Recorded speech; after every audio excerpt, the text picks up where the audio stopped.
하나님의 말씀, 구약성경 시편 7편 말씀 1절로 17절 끝절 말씀까지입니다.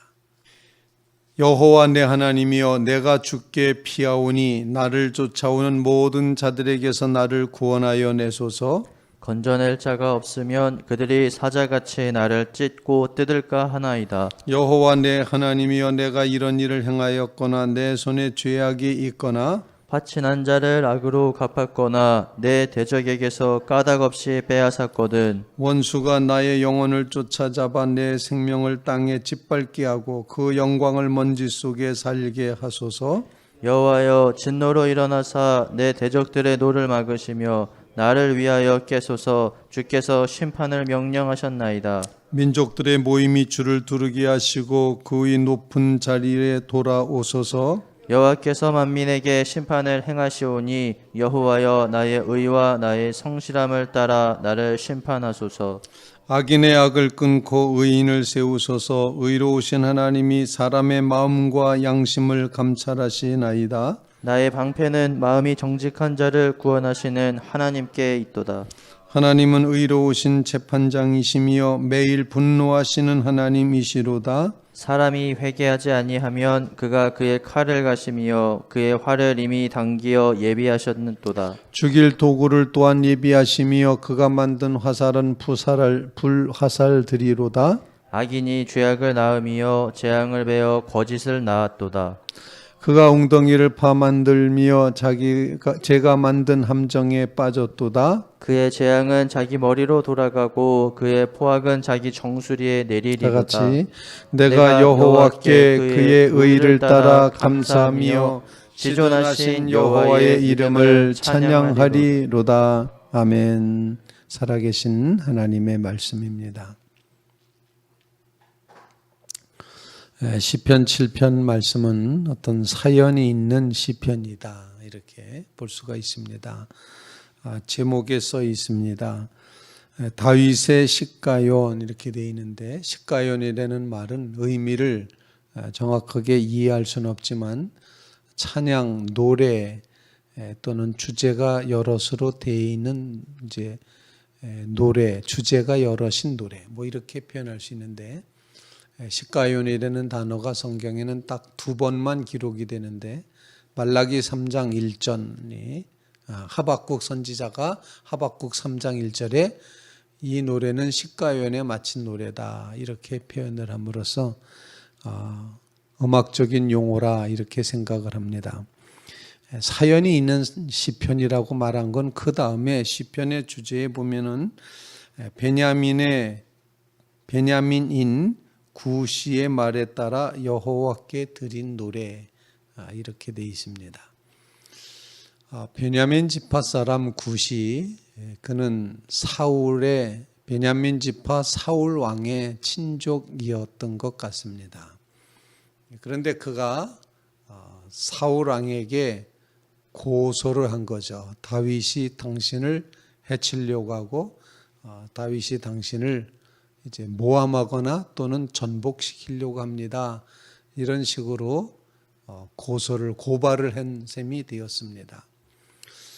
다윗은 전혀 그런 생각 없었죠. 다윗은 정말 주변의 다른 부하들이 사울왕을 죽일 기회가 있을 때 죽이시라고, 그래서 하나님의 뜻을 이루시라고 그렇게 계속해서 말했음에도 불구하고 우리가 아는 다윗은 아니다. 하나님께서 기름 부어 세우신 왕을 우리가 그렇게 할 수 없다. 그래서 두 번씩이나, 한 번은 다윗이 숨어있던 굴 속에까지 사울왕이 들어왔을 때 사울왕의 옷자락을 슬쩍 베었습니다. 그리고 나중에 옷자락을 들고 서서 이게 당신 옷 아닙니까? 왜 아버지 사울이여, 왜 자꾸 나를 쫓아다니며 나를 죽이려고 합니까? 라고 그렇게 하소연하는 장면이 있었고, 그 다음에는 사울 왕의 진지에 들어가서 다윗의 병사들이 사울 왕이 사용하는 무기를 들고 나왔습니다. 그리고는 무기까지 들고 나올 정도면 죽일 수 있었는데, 그때도 또 안 된다, 죽여서는 안 된다. 무기만 들고 나오고, 그리고 사울 왕에게 보여주는 겁니다. 이게 당신 무기 아닙니까? 당신 곁에 있었던 무기를 우리가 가져 나온 걸 봐서 확실히 내가 사울 왕 당신을 죽일 의사가 없다는 것이 아주 완전하지 않습니까? 이렇게 말하면서 더 이상 나를 좀 쫓아다니지 말라고, 추격하지 말라고, 공격하지 말라고, 난 억울하다고 그렇게 말했던 것이 다윗이었습니다. 그런데 그렇게 사울 왕에 대해서는 철저하게 하나님의 기름 부은 왕이기 때문에 사람이 심판해서는 안 된다, 하나님께 맡겨야 된다, 사울 왕을 보호하고 끝까지 존경했던 그런 다윗이었는데, 이런 다윗을 향해서 구시라고 하는 사람이 이제 다윗이 사울 당신을 죽이려고 합니다라고 이렇게 잘못된 고발, 잘못된 정보를 제공했고, 그리고는 그 적군으로 표현되어 있는 원수들, 대적들, 이런 사람들이 이제 다윗을 공격하기 시작했다는 거죠.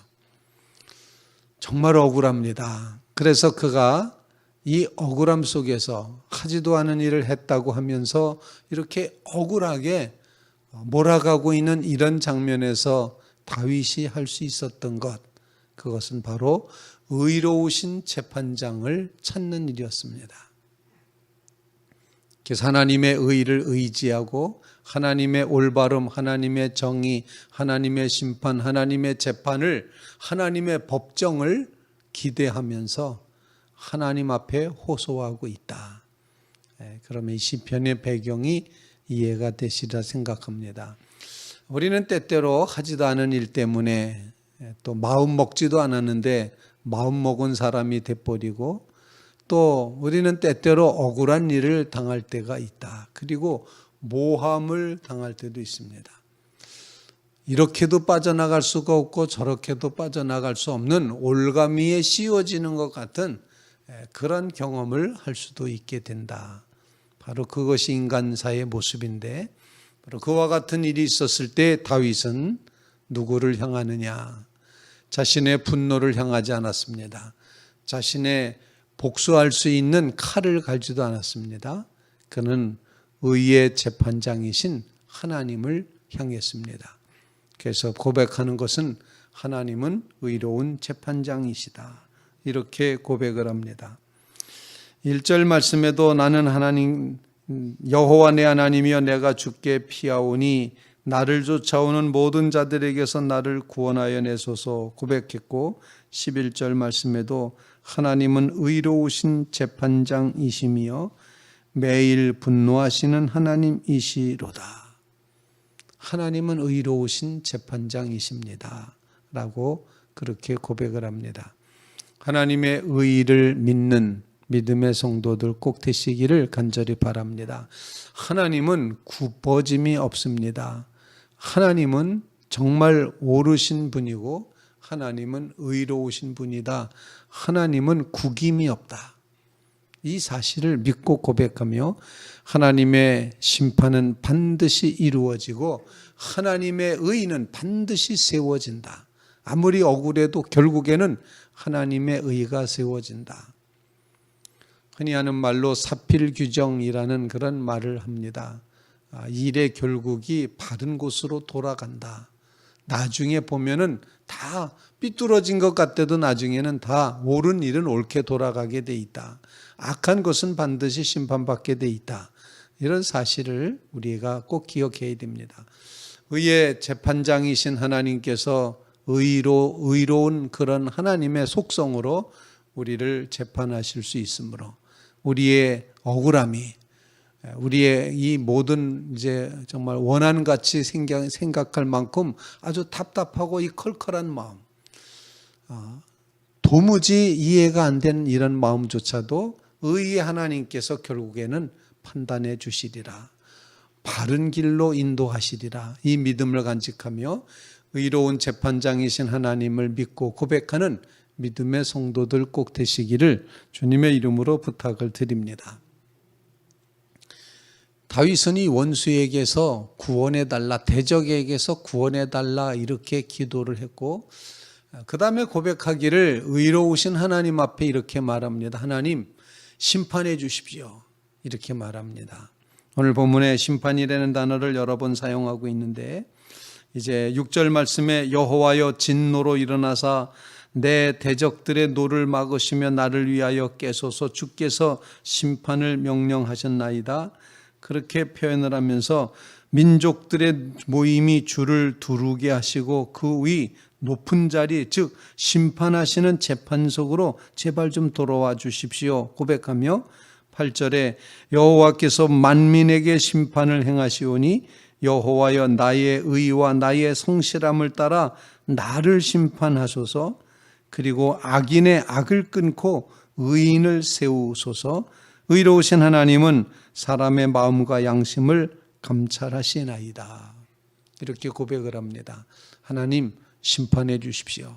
그런데 그 심판 속에는 나도 심판을 해 주십시오. 이만큼 다윗은 자기 스스로 죄 없음을 호소하고 있다는 것입니다. 내가 남에게 어떤 잘못한 것이 있거든 정말 나를 심판하십시오. 그러면서 내가 아무런 잘못 없다는 이야기를 3절, 4절, 5절에 고백을 했습니다. 여호와 내 하나님이여 내가 이런 일을 행하였거나 내 손에 죄악이 있거나 화친한 자를 악으로 갚았거나 내 대적에게서 까닭 없이 빼앗은 일이 있거든 원수가 내 영혼을 잡아 내 생명을 땅에 짓밟게 하시고 내 영광을 먼지 속에 살게 하소서. 내가 벌 받아도 쌉니다. 그런데 나 이런 일 절대로 하지 않았습니다. 나는 무죄합니다. 그러니 하나님 재판장에 서셔서 나를 판단해 주십시오. 나를 재판해 주십시오. 내 죄가 있는지 없는지 나를 판단해 주십시오. 그렇게 고백하고 그리고 악한 사람은 악한 대로다가 심판해 주십시오. 악인의 악을 끊고 의인을 세워 주소서. 이렇게 고백을 하고 있습니다. 그러면서 하나님의 심판이 이 다윗에게는 구원이 된다는 것을 고백을 하는 거죠. 하나님의 심판이 무서움에도 불구하고 그 심판은 다윗에게는 구원이 됩니다. 10절 말씀입니다. 나의 방패는 마음이 정직한 자를 구원하시는 하나님께 있도다. 그 의로우신 하나님이 재판장이 매일매일 분노하시면서 잘못된 것을 이렇게 분노하시면서 구원하시는 하나님이시다. 심판하시는 하나님이 모든 것을 바로 잡으신다는 그런 고백입니다. 억울할 때 하나님 앞에 정말 억울할 때 그 억울함을 호소할 수 있는 대상은 오직 의로우신 하나님이시고 그 하나님은 심판을 통해서 의인은 벌하시지만 의인은 바로 세우시지만 악인은 벌하신다는 사실 하나님의 심판이 분명히 있다는 고백을 이 다윗이 하고 있는 것입니다. 우리의 삶 가운데도 하나님은 반드시 악한 자들을 심판하실 줄로 분명히 믿습니다. 악을 꺾으실 줄로 분명히 믿습니다. 의인을 구원해 내실 줄로 분명히 믿습니다. 우리는 이 믿음의 고백을 가지고 심판하시는 하나님이 하나님의 심판은 하나님의 뜻을 따르는 백성들에게는 구원이지만 하나님의 뜻에 어긋난 심령들에게는 끝없는 이제 정말 재판이고 재앙이고 그리고 이제 멸망이라는 사실을 오늘 본문이 표현하고 있습니다. 그래서 하나님께서 사람이 회개하지 않으면 하나님이 칼을 가시고 활을 이미 당기셨고 죽일 도구를 예비하신다. 하나님이 만드신 심판의 화살은 불화살이다. 악인이 죄악을 낳았고 재앙을 베어 거짓을 낳았다. 그들 스스로 웅덩이를 파서 제 웅덩이에 쟤들이 스스로 빠지게 되었다. 이렇게 오늘 표현을 하고 있습니다. 하나님의 심판이 믿는 백성에게는 구원이지만 이제 악인들에게는 멸망인 것을 분명하게 깨달으면서 하나님이여 하나님의 심판이 있음을 기억하며 살아가게 하옵소서. 악인을 심판하시고 나를 심판하셔서 건져내 주십시오. 이렇게 고백하며 기도하는 귀한 새벽 되시기를 간절히 바랍니다. 세 번째로 다윗이 이제 이 모든 일이 이루어질 것을 믿고 고백하며 17절 말씀 내가 여호와께 그의 의를 따라 감사하며 지존하신 여호와의 이름을 찬양하리로다. 이렇게 마지막에 결론을 맺고 있습니다. 즉 다윗은 하나님이 의의 하나님이시기 때문에 난 감사할 수밖에 없다. 그리고 그 하나님의 이름, 존귀하신 하나님의 이름을 찬양할 수밖에 없다. 감사, 찬양으로 하나님을 향하고 있음을 보여주고 있습니다. 처음에는 억울했습니다. 하나님 이럴 수 있습니까? 라고 하나님 앞에 호소하지만 끝부분에 가서는 하나님 감사합니다. 하나님의 이름을 높여 찬송합니다. 이렇게 그의 마음이 회복되고 바뀌어졌음을 보여주고 있습니다. 억울해서 하나님 앞에 기도했지만 마지막은 하나님께 감사하며 하나님의 이름을 찬양하게 된다는 것입니다. 우리의 삶에도 이와 같은 역사가 꼭 이루어질 수 있기를 간절히 바랍니다. 하나님, 의의 하나님을 굳게 믿으며 그 하나님을 감사하고 그 하나님 앞에, 그 지존하신 하나님 앞에 찬양을 올려드리는 자리에 서게 해 주시옵소서. 하나님 최고십니다. 하나님 모든 것 되십니다. 하나님이 해결해 주셨습니다. 하나님이 승리케 하셨습니다. 이 고백의 마음을 가지고 주님 앞에 기도하는 귀한 새벽 되시기를 주님의 이름으로 부탁을 드립니다.